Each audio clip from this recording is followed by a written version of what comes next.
You know what hurts more than betrayal? Realizing the man you called your brother was helping your wife destroy your life right under your nose? I didn't scream that day. I didn't cry either. I just smiled because they had no idea what kind of lesson I was about to teach. Before I tell you how I turned their game against them, make sure you hit like, share this story, and subscribe because this one will hit deep. You ever meet someone and think, yeah, that's family? That was me and Rowan Vale. We met in college, two broke dreamers chasing careers. Late night coffees, failed exams, shared victories. Somewhere between all the laughter and chaos, Rowan became more than a friend. He was my brother in every way that counted. He was the guy who'd show up when your car broke down, who'd lend you rent money without you even asking. I trusted him like you trust your own heartbeat, completely, without question. And then there was Lena, my wife. The kind of woman who could light up a room without even trying. She was warm, kind, and had that rare ability to make chaos feel like calm. When Rowan met her, they clicked instantly, joked like old friends, helped each other in small ways. And honestly, it made me happy. I thought it was beautiful that the two most important people in my life got along so effortlessly. Our weekends were a blur of dinners, laughter, and stupid inside jokes. Rowan would come over with a bottle of wine, Lena would cook something fancy, and we'd sit on the porch long after midnight talking about how good life had turned out. Sometimes I'd look at them and think, this is what real happiness looks like. Love, loyalty, friendship, all in one place. I used to brag about it too. Told my coworkers how lucky I was to have a wife who understood me and a best friend who had my back. I believed we were unshakable. But life has this cruel way of teaching you lessons. It waits until you're comfortable, smiling, thinking you've got it all figured out. And then it hits you right where it hurts most. Looking back now, there were small things, moments that should have meant nothing, but somehow do now. The way Rowan would compliment Lena a little too warmly. How she'd laugh just a bit too hard at his jokes. Or how they'd exchange those tiny glances I once thought were innocent. But I brushed it all off. Because when you love someone and trust someone, you don't look for cracks. You build over them. You fill them with faith, because the idea of betrayal seems impossible. If only I'd known then that the two people I trusted most were already holding the hammer that would shatter everything I'd built. At first, it was nothing obvious, just small shifts, quiet things you could almost miss if you weren't paying attention. But when you've built your world around two people, even the smallest tremor feels like an earthquake. Lena started changing in ways I couldn't explain. She used to call me just to tell me she missed me. Now her messages grew shorter, colder, like every word cost her something. She'd laugh less, talk less, and when she did talk, it was usually about being too tired or too busy. I told myself she was just stressed. Work can do that to people. Marriage has its ups and downs, right? Then Rowan started acting different too. My best friend, the guy who never missed a call, who'd drop by unannounced with coffee or bad jokes, suddenly became hard to reach. When I'd text him to hang out, he'd say he was busy, helping his mom, working late, but somehow Lena always seemed to know where he was. I'd ask her casually, and she'd say, "Oh, I think Rowan mentioned he's out of town this weekend," like she was keeping track of him for me. I didn't think much of it then. Maybe I didn't want to think much of it, because believing something's wrong means accepting that your perfect little world might not be real, and that's not an easy thing to face. One evening, Lena came home smelling like a new perfume. Not the one I'd bought her. Something stronger, unfamiliar. I asked her about it, and she said her friend gave it to her to try it out. I smiled and nodded, but something in her tone didn't sound right. Then came the phone habits. Her phone was always face down, notifications silenced, bathroom breaks suddenly longer. And whenever I entered the room, she'd lock the screen, quick and subtle, like muscle memory. Still, I convinced myself it was nothing. I trusted her. I trusted them both. But deep down, somewhere in that quiet space where the truth whispers before it screams, I felt it. A cold, sharp feeling that something sacred was slipping away. And the worst part? I had no proof. just a gut that wouldn't stop twisting, and a heart that was starting to prepare for war. It happened on a random Tuesday, the kind of day that starts ordinary but ends up changing everything. Rowan had come over for a quick workout in my garage gym. We talked about work, laughed like old times, and for a moment, things felt normal again. Maybe I was just imagining everything, I told myself. Maybe I was being paranoid. After the workout, Rowan got a call and rushed out, saying he'd forgotten about a meeting. I didn't think much of it until later that evening when I saw his smartwatch sitting on my kitchen counter. I picked it up, planning to drop it off the next day. But as I held it, the screen lit up with a notification, one that made my world stop spinning. Lena can't wait for last night again. Those 5 words were enough to make my heart stop. I remember staring at the message, my hands trembling, my throat closing up. For a few seconds, I couldn't even breathe. My mind tried to come up with explanations. Maybe it was another Lena. Maybe it was an old message. Maybe... But no, the timestamp was fresh. Just a few hours ago, it felt like my chest had caved in. Everything I believed in, every ounce of trust, shattered in that single blink. I wanted to throw the watch, break it, scream, something, but I didn't. Instead, I just stood there, staring at the screen as my reflection flickered back at me through the glass. That night, I barely slept. Every sound in the house felt heavy. Every breath beside me felt wrong. She lay next to me peacefully, like she wasn't the reason my heart was breaking. I watched her and wondered how many lies could fit behind a face that looked so innocent. By morning, my pain had turned into something colder, silence. Not the kind that hurts, but the kind that thinks. I didn't confront her, not yet, because now I needed to be sure. I needed to see it with my own eyes. And in that quiet, dangerous calm, a single thought formed in my mind. If they could lie to me this perfectly, then I could act just as perfectly while I planned how to destroy their little secret world. I didn't scream. I didn't break things. For a long time after that message on Rowan's watch, I did the thing people think is weak. I stayed quiet. It wasn't cowardice. It was calculation. The mind, when it's been punched, learns fast how to move like a snake. Slow, patient, unseen. I told myself I needed proof. Not a trembling gut or a stolen glance, but something undeniable, something brutal in its honesty. So I started watching. Small, careful things at first. The way Lena's laugh changed tone when Rowan texted. The sudden hush when I walked into a room. I learned their rhythms the way you learn an old song. Then I did what no amount of anger seemed to justify at the time. I set up a camera. Not because I wanted to humiliate, but because truth, when it's wrapped in lies, needs a witness. The footage arrived in my inbox like a verdict. I watched the minutes as if they were a slow-motion collapse. There they were, Lena smiling at something Rowan said, his hand lingering too long on her shoulder, then on her back. The kind of touch that starts as casual and turns intimate without anyone noticing until you're standing outside the door, listening. Every small motion, a whispered word, a breath that changed the air between them was clearer than any confession. It was more than physical. It was the way they shared a language that had excluded me. When the video ended, my world felt both enormous and empty. I remember pacing until the floor hurt my feet. Anger rose like a fever, hot animal. I wanted to tear the house apart, to find them and shout the truth until it bled from their ears. I wanted to slap Rowan for every time he'd called himself my brother. I wanted to call Lena by a name that used to mean home and drag it through the mud. But the rage that comes from love betrayed is complicated. It has a cleverness to it. It taught me restraint. So I kept the evidence safe.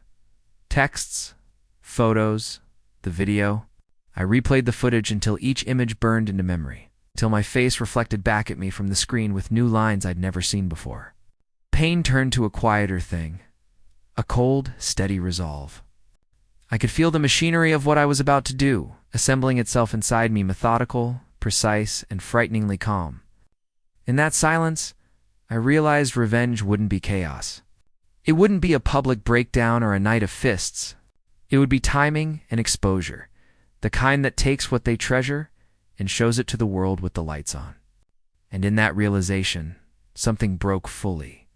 The man who believed in easy forgiveness died. In his place stood someone prepared to make them pay in a language they understood: humiliation, truth, and the slow unspooling of everything they'd built together. I learned something about anger when it's shaped by betrayal. It stops being a wildfire and becomes a finely tuned instrument. After the video, I didn't want loud revenge. I wanted workmanlike precision.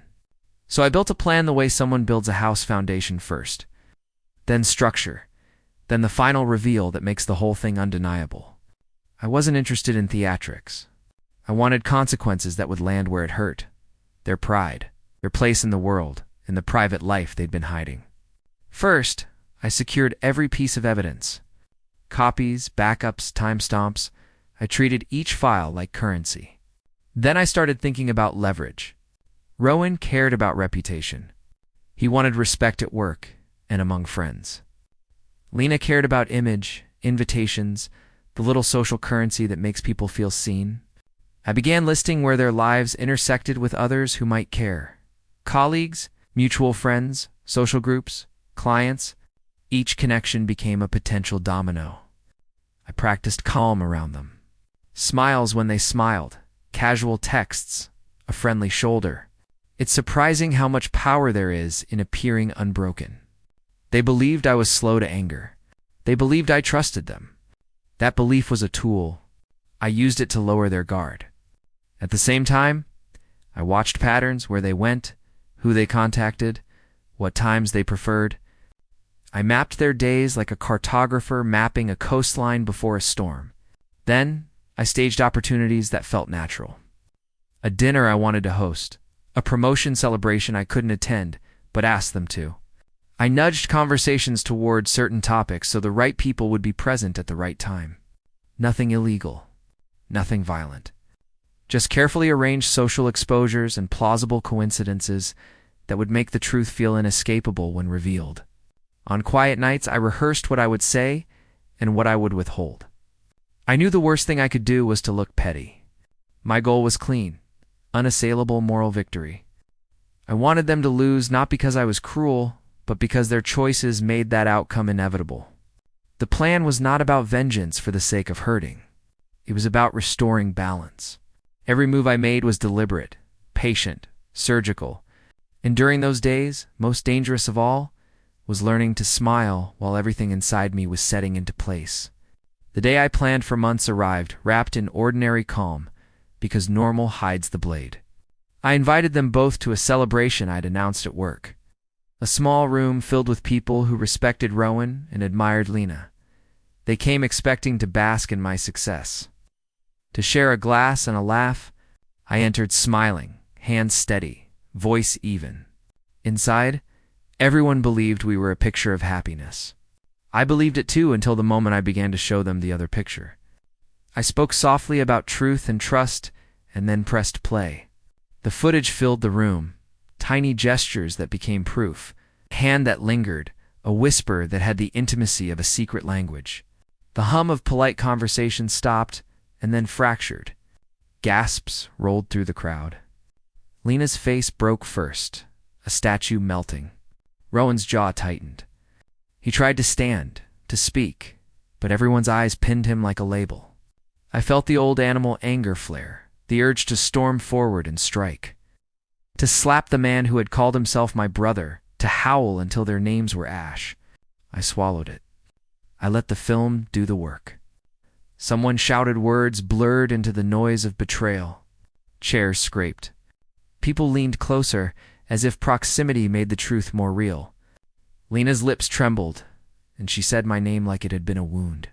Rowan, caught in a net of his own making, stuttered apologies that sounded thin and rehearsed.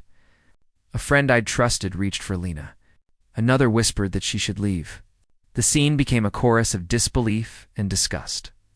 And I watched the theater of their downfall play out with the same calm I'd worn when I entered. Then Lena did something I hadn't expected. She lashed out. Her hand hit Rowan across the cheek with a sharp, hollow sound, a slap that felt like the culmination of everything hidden and unnamed. For a second, everything froze. The slap was a punctuation, brutal and unavoidable. The room cracked open into chaos. People spoke at once, accusations and condolences mixing until no single voice could be heard clearly. I felt a cold satisfaction, not from the violence itself, but from the truth finally being dragged into sunlight. When the noise became unbearable, I walked out. I didn't need to watch the collapse. I'd triggered the avalanche. Outside, the air tasted like possibility and ruin. My calmness wasn't empty revenge. It was the moment justice stepped into a room they had believed belonged only to them. People would talk about that night for months. Their reputations would unfold in front of them, one whispered rumor at a time, precise and merciless. The fallout was not instantaneous. It unfolded like a slow storm that rearranges everything in its path. In the days after the projector went dark, the smallest details of their lives began to unravel. Lena's invitations stopped coming. People who once smiled in her direction turned away. She learned what it means to be erased. Friends who'd posted brunch photos together now left her on read. Neighbors who'd stopped waving. Reputation is a fragile currency, and once spent on the wrong person, it dries up fast. Rowan's professional world collapsed with a different sharpness. Colleagues who'd admired his drive suddenly remembered ethics. Rumors seeded themselves in meetings and email threads. A client who'd relied on Rowan's introductions withdrew a pending contract. Within days, leadership called him in for difficult conversations. He moved from confident to defensive, then small. There is a particular humiliation in being judged by the people whose respect you coveted most. For me, the aftermath was quieter and harder to explain. I moved out before divorce papers were signed. The house that had once felt like home turned into evidence. The legal decisions fell in my favor because my proof wasn't gossip, it was time-stamped, undeniable. Lena texted once, voice stained with regret, begging for a meeting. I let the message sit like an unanswered question. Silence was part of the sentence I chose for them. Some reached out to console me. Others offered awkward apologies for not seeing it sooner. Mutual friends who had chosen convenience over honesty melted away. Those who stayed became the people I would rebuild with, the ones who saw what I'd seen and still stood. Lena's social invitations dwindled into nothing. Rowan found himself unemployable in the circles that once used him as an introduction. Watching them lose what mattered most was a steady sort of justice. They hadn't been physically harmed, but the things they valued, status, trust, a tidy life of appearances crumbled. Karma didn't rush in like revenge. It arrived as consequence, measured and merciless.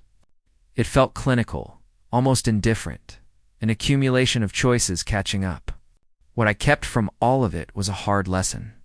Survival after betrayal wasn't about grand gestures. It was about reclaiming dignity and learning to trust my instincts again. The wreckage they left behind became the foundation I used to build a more honest life, steadier, quietly mine. Finally, peace.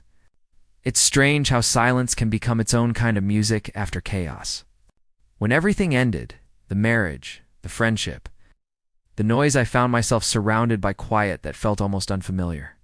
No constant texts, no forced laughter, no pretending everything was fine. Just me, the sound of my own breath, and the reality I'd been too blind to see before. For weeks, I didn't feel victory. People assume revenge tastes sweet, but it doesn't. It's bitter, sharp, and it lingers long after the justice feels done. I'd wake up some mornings thinking about how Lena used to hum in the kitchen, or how Rowan once stayed up with me all night before my first big presentation. Those memories still carried warmth, even after everything they did. And that's the hardest part, realizing that love and betrayal can exist in the same frame. But with time, something started to shift. The anger stopped feeling like an open wound and became a scar-proof. I survived, not a reminder of pain. I began to rebuild in quiet ways. I picked up running again. I traveled alone for the first time. I learned how peaceful it feels to drink coffee without waiting for someone's message. Small, ordinary things became healing rituals. And somewhere in that process, I forgave them, not because they deserved it, because I refused to let them keep living rent-free in my mind. Forgiveness wasn't about mercy. It was about reclaiming space inside myself. I realized karma didn't need my help anymore. It had already done its work. Lena found herself alone, moving through social circles that no longer wanted her company. Rowan disappeared from our shared world completely, changed jobs, left the city, probably still trying to outrun his own reflection. As for me, I learned that revenge doesn't fix broken trust, but truth does. When you expose lies, you take back control of your story. Now, when I look back, I don't see loss anymore. I see liberation. I see a man who walked through betrayal and came out the other side cleaner, sharper, and finally free. The calm I have now isn't silence, it's peace. The kind you earn only after the storm.